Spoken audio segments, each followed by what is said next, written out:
Hi guys, তোমরা সবাই কেমন আছো? আশা করি তোমরা সবাই খুব ভালো আছো। তো আজকে ছিল সানডে, তো আমরা চলে গেলাম মন্দিরে। মন্দিরে ছিল সৎসঙ্গ। তো দেখো, মন্দিরে গিয়ে বসে তো কীর্তন শুনলাম, কীর্তনে বসলাম। তারপর দেখতে থাকো তোমরা আমার ভিডিওটা। ভালো লাগলে লাইক কমেন্ট শেয়ার করে দিও।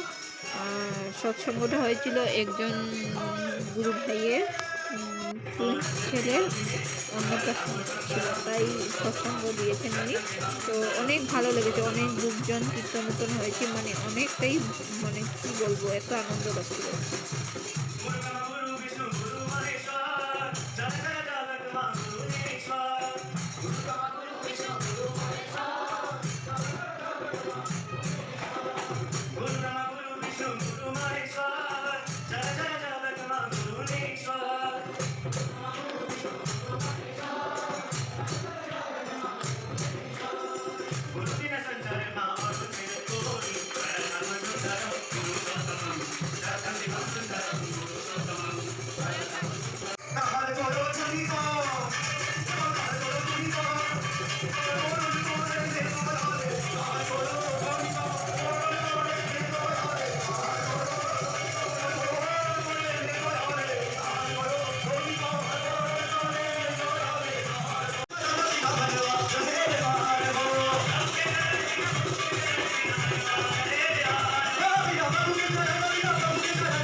कीर्तन गाई तुम के भैया मेरा तू सजना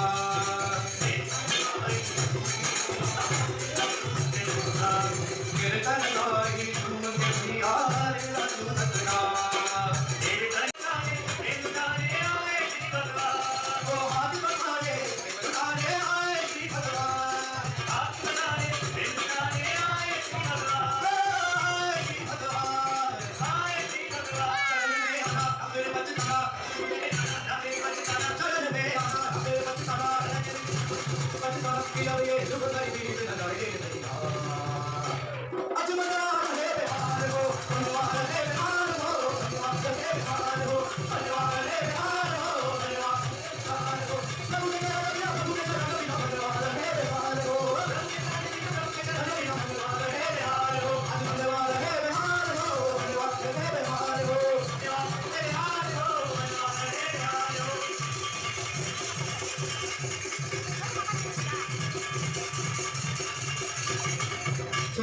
सुरतिया मन कुल भावे बोतरी मुरतिया सब तोरे अब जरनिया जाओ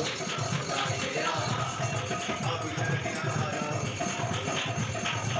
और गोदा गिरा और गोदा गिरा और गोदा गिरा और गोदा गिरा और गोदा गिरा और गोदा गिरा ব্যবস্থা করা হয়েছে। যাই হোক, এটা খুব আনন্দের ব্যাপার। আমার শ্রদ্ধেয় শ্রীমানিকা বললেন যে ঠাকুরের ভাবধারা নিয়ে কিছু বলতে। এই যে ভাবধারা শব্দটা বলতে তো সহজ, কিন্তু তার ব্যাখ্যা আরো কঠিন। ভাবধারা অর্থাৎ তার আইডিওলজি বা ফিলসফি অফ শ্রী ঠাকুর, তার দর্শনটা কি, তিনি কি চান, এই ব্যাপারে কিন্তু আমরা একটা সম্যক ধারণা পাওয়া যায়। আমরা অনেকে দীক্ষা নিয়েছি, হ্যাঁ দীক্ষা নিয়েছি, তখন কিছু বুঝে নিই, আমি তো নিইনি, আমি এখনো কিছু বুঝি না। কারণ দীক্ষা নেওয়ার প্রয়োজন, ঠাকুর এসছে, মা বাবা বলেছেন, দেখতে পাচ্ছ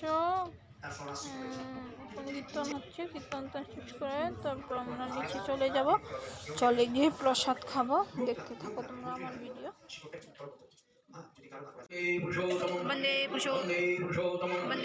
তো এখানে চলে আসলাম প্রসাদ থেকে এসে বসে এলাম। তো দেখো তোমরা আমার ভিডিওটা কেমন লাগলো, ভালো কমেন্ট করে, লাইক কমেন্ট করবে। কিন্তু কোনো খাওয়া দেওয়া হয়ে যাচ্ছে, এখানে ওরা বসেছে, আমি এখানে জায়গা পাইনি, তার জন্য এখানে এসে বসেছি। দেখো খাওয়া দেওয়া হচ্ছে। তো আমার ভিডিওটা ভালো লাগলে লাইক কমেন্ট শেয়ার করে বলে দিও।